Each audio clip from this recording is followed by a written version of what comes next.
अब जो टॉपिक है वो अनीमिया का। अनीमिया में क्या होता है, सबसे पहले ब्लड को देख लेते हैं। ब्लड की कंपोजिशन में ऑलमोस्ट हमारा 45 जो % टोटल ब्लड वॉल्यूम होता है उसमें आरबीसी होते हैं, डब्ल्यूबीसी होते हैं, थ्रोम्बोसाइट्स होते हैं। फ्लूइड पोर्शन देखें तो उसमें 55% प्लाज्मा है।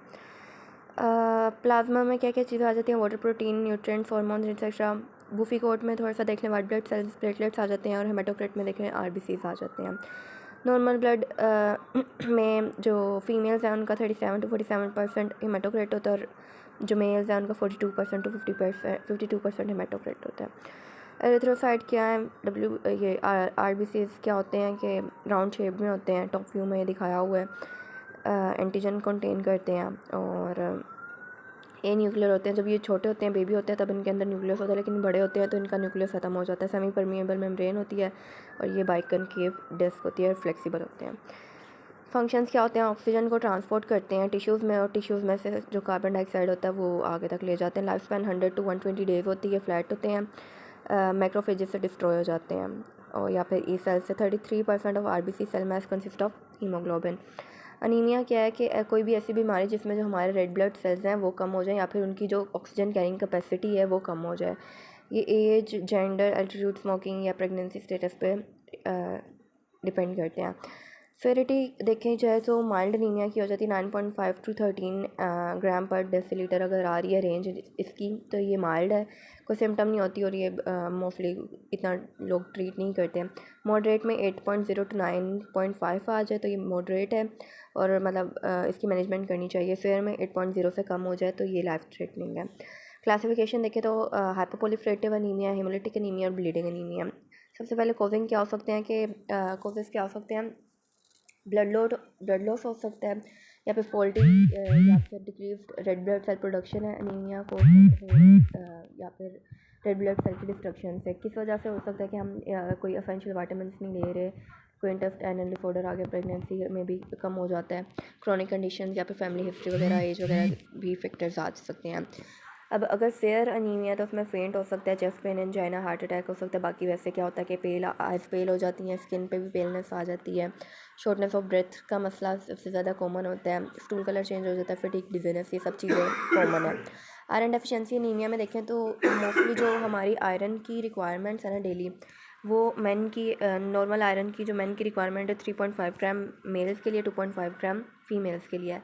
अगर ये रिक्वायरमेंट्स पूरी नहीं हो रही, आयरन का लेवल कम हो गया, तो उससे क्या होगा कि ये हमारी हीमोग्लोबिन सिंथेसिस को डिस्टर्ब कर सकती है। उससे क्या हो जाएगा, अनीमिया हो जाएगा। पैथोफिजियोलॉजी क्या है कि आयरन कम हुआ, बोन मैरो को चाहिए होता है आयरन हीमोग्लोबिन बनाने के लिए। अब आयरन नहीं है तो हीमोग्लोबिन प्रॉपर नहीं बनेगा रेड ब्लड सेल के लिए। उससे क्या होगा कि इनसफिशिएंट ऑक्सीजन का सप्लाई होगा और अनीमिया हो जाएगा। केमिकल देखें, क्लिनिकल मैनिफेस्टेशंस देखें तो हेडेक आ जाता है, डिजीनेस, और ये जो हमारे नेल्स हैं कोयलन किया ये हो सकता है, स्पून शेप नेल्स हो सकते हैं, या फिर स्किन, ये हमारी स्किन वगैरह ख़राब हो सकती है। इसके अलावा देखें जो हमारे कानों में टिनिटस है वो हो सकता है, कानों में बजिंग से साउंड आती है, और पिका मतलब कोई भी फजूल चीज़ें खाने का दिल करता है, मतलब जो न्यूट्रिशनल की कोई वैल्यू ना हो, आइस खा लो, हेयर खा लो, पेपर या फिर ये वो। डायग्नोसिस में क्या होगा कि रेड ब्लड सेल्स भी कम होगा, हीमोग्लोबिन कम, एचपीटी कम, सीरम आयरन या फेरेटिन कम होगा, और एलिवेटेड रेड ब्लड सेल होंगे उनकी विड्थ में। ठीक है, जो हमारी टोटल आयरन बाइंडिंग प्रोटीन है वो ज़्यादा हो सकती है, एलिवेट हो सकती है। मैनेजमेंट क्या है कि हम ओरल या फिर पेरेंटरल आयरन थेरेपी लें।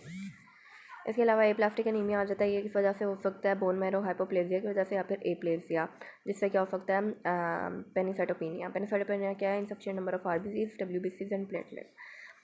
डिफरेंट फैक्टर्स जो कि कॉज कर सकते हैं, toxins, radiations, medicine, infectious disease या फिर ऑटोइम्यून डिसऑर्डर्स कर सकते हैं।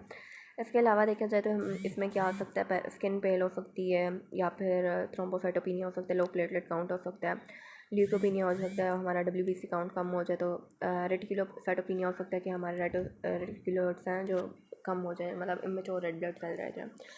डायग्नोज में क्या होगा, इसका भी वही होगा कि डिक्रीज आरबीसी, डब्ल्यूसी प्लेटलेट्स, और इसके अलावा क्या होगा, मतलब इसको प्रॉपर हम कहते हैं पेनोसाइटोपिनिया। बोन मैरो एस्पिरेशन और बायोप्सी। मैनेजमेंट में यही है कि हम कोलेटिव एजेंट या फिर जो कोई टॉक्सिन है उसको करें, या फिर बोन मैरो ट्रांसप्लांट करवा लें, और इस तरह की चीज़ें। फिनिशियस एनीमिया देखें तो विटामिन B12 की डेफिशिएंसी से होता है। कभी कभी विटामिन B12 या तो फिर एब्जॉर्ब नहीं हो रहा था, या फिर हम ले नहीं रहे होते, क्या हो सकता है कि जो हमारा विटामिन B12 है ना, उसने इंट्रिंसिक फैक्टर के साथ बाइंड करना होता है। गैस्ट्रिक सेक्रेशन करती हैं सेक्रेट इंट्रिंसिक फैक्टर के साथ कॉम्प्लेक्स होगा, तभी वो स्मॉल इंटेस्टाइन में जा सकेंगे। अगर इंटेस्टाइन में ही नहीं जा सकेंगे तो कॉम्प्लेक्स नहीं बना होगा, इंट्रिंसिक फैक्टर नहीं होगा, तो ये B12 भी एब्जॉर्ब नहीं होगा। इस वजह से ये हो सकता है। इसका क्या है कि कुछ डायग्नोस्टिक वैल्यूएशन में देखें तो CBC टेस्ट होगा, विटामिन B12 डेफिशिएंसी टेस्ट होगा, IF टेस्ट होगा। फॉलिक एसिड डेफिशिएंसी क्या है, B9 डेफिशिएंसी से होता है, और डाइटरी डेफिशिएंसी या माल न्यूट्रिशन वगैरह की वजह से हो सकता है।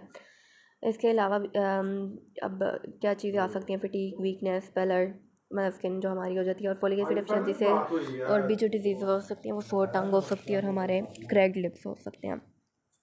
जब हम टेस्ट करेंगे तो फोलिक एसिड लेवल कम आएगा और डिक्रीज्ड RBC होंगे। मैनेजमेंट किया कि ओरल फोलिक एसिड रिप्लेसमेंट हम दें। सिकल सेल अनीमिया में क्या होता है कि सिकल सेल अनीमिया में जो हमारे रेड ब्लड सेल्स हैं ना, उनकी शेप क्या होती है, वो सिकल जैसी हो जाती है, मतलब क्रिसेंट मून शेप जैसी उसकी हो जाती है बिल्कुल ऐसे। और उससे क्या हो जाता है कि अगर ये कहीं पर जाके वैसे हमारे नॉर्मल फ्लेक्सिबल राउंड होते हैं, वो तो हमारी ब्लड वेसल्स में से गुजर सकते हैं, लेकिन अगर अगर इनकेस ये हो जाता है तो हमारी जो रेड ब्लड ये ब्लड सेल्स होंगे सिकल सेल शेप्ड, ये जाके फंस जाएंगे और हमारा ब्लड फ्लो को रोक सकते हैं।